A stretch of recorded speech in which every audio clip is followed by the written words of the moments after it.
कल्पना कीजिए, आप गहरी नींद में हैं। अचानक आपकी आंख खुलती है, लेकिन आप हिल नहीं सकते। आप अपने घर वालों को रोते हुए देख रहे हैं। वे आपका नाम पुकार रहे हैं, लेकिन आपकी आवाज उन तक नहीं पहुंच रही। आप देखते हैं कि एक अजनबी व्यक्ति आपके सिरहाने बैठा है। उसके हाथ में एक पुराना सा बैग है।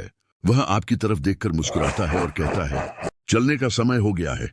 अब सवाल ये है, क्या मौत सिर्फ एक अंत है, या फिर ये उस सफर की शुरुआत है जिसे हमने हमेशा नजरअंदाज किया? आज हम उस 40 दिनों के रहस्य से पर्दा उठाएंगे, जिसे जानकर शायद आज आपकी नींद उड़ जाए।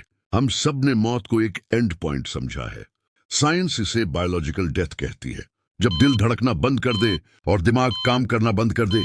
लेकिन सदियों से चली आ रही धार्मिक किताबें कुछ और ही कहानी सुनाती हैं। मौत कोई दीवार नहीं, मौत एक दरवाजा है। ऐसा दरवाजा जिससे गुजरने के बाद लोग लौटते नहीं, लेकिन उनका सफर खत्म भी नहीं होता। इस डॉक्यूमेंट्री में हम सिर्फ कहानियां नहीं सुनेंगे, बल्कि देखेंगे कि साइंस और दीन इन 40 दिनों के सफर के बारे में क्या कहते हैं। क्या वाकई रूह 40 दिन तक अपने घर के चक्कर लगाती है, या सच्चाई इससे कहीं ज्यादा डरावनी है? लेकिन असली सवाल यह है, मौत शुरू कब होती है? साइंस कहती है कि मौत एक प्रोसेस है। दिल रुकने के बाद भी दिमाग के कुछ हिस्से 7 से 10 मिनट तक जिंदा रहते हैं। इन आखिरी सेकंड्स में इंसान अपनी पूरी जिंदगी एक फिल्म की तरह देखता है। इसे साइंस लाइफ रिव्यू कहती है, लेकिन इस्लाम की रोशनी में यह मंजर कुछ और ही है। नबी ने फरमाया था, मौत के वक्त इंसान के सामने से पर्दा हटा दिया जाता है। वो चीजें देखने लगता है जो आम आंखों से नहीं दिखती, और फिर सब कुछ बदल जाता है। मलिकुल मौत और फरिश्ते आते हैं। अगर रूह नेक है तो वह इतनी आसानी से निकल जाती है जैसे मशक से पानी की बूंद। लेकिन अगर रूह गुनहगार है तो ये पल क़यामत से कम नहीं। रूह शरीर में छिपती फिरती है और कांटेदार झाड़ी की तरह खींच कर निकाली जाती है। जब शरीर को ठंडे पानी से नहलाया जा रहा होता है, रूह वहीं मौजूद होती है। उसे सब महसूस होता है, उसे सब सुनाई देता है। साहबा ने नबी से पूछा था, क्या मरा हुआ इंसान हमारी बातें सुनता है? आपने फरमाया, वह तुमसे ज्यादा अच्छे से सुनता है, लेकिन जवाब नहीं दे सकता। लेकिन असली खेल तो कब्र में शुरू होता है।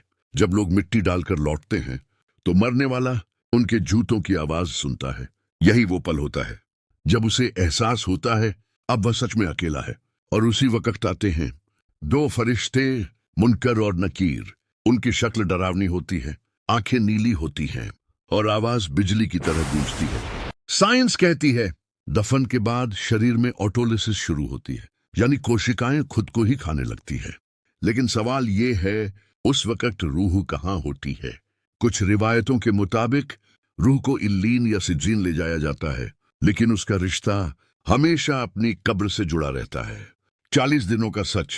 अक्सर लोग कहते हैं 40 दिन तक रूह घर घूमती है, देखती है कौन रो रहा है, कौन भूल चुका है। लेकिन सच्चाई ये है, इस्लाम की सही हदीस में 40 दिन घर घूमने का कोई पुख्ता सबूत नहीं मिलता। हाँ, एक दिलचस्प बात जरूर है। मौत के बाद शरीर में 40 दिन तक अजीब बदलाव होते हैं। 3 दिन बाद बैक्टीरिया अंदर से खाने लगते हैं। 10 दिन बाद शरीर फूलने लगता है। 40 दिन बाद नरम हिस्सा पूरी तरह गल जाता है। लेकिन कहानी यहीं खत्म नहीं होती। एक हदीस में आता है, जब रूह ऊपर जाती है तो रास्ते में दूसरी रूहें उससे मिलती हैं। वे पूछती हैं, मेरा बेटा कैसा है? मेरी बेटी की शादी हुई या नहीं? बिल्कुल वैसे ही जैसे कोई मुसाफिर विदेश से लौटे और लोग उससे खबरें पूछने लगे। अगला मोड़। लेकिन क्या होता है उस पल जब कब्र की दीवारें आपस में मिलने लगती हैं? जब जमीन इतनी जोर से दबाती है कि पसलियां एक दूसरे में धंस जाती है। साइंस इसे सॉइल प्रेशर कहती है, लेकिन रूहानी नजर से देखें तो ये जमीन का अपने मालिक से मिलना है। अभी तो सिर्फ 24 घंटे हुए हैं, अभी 29 दिन और बाकी हैं।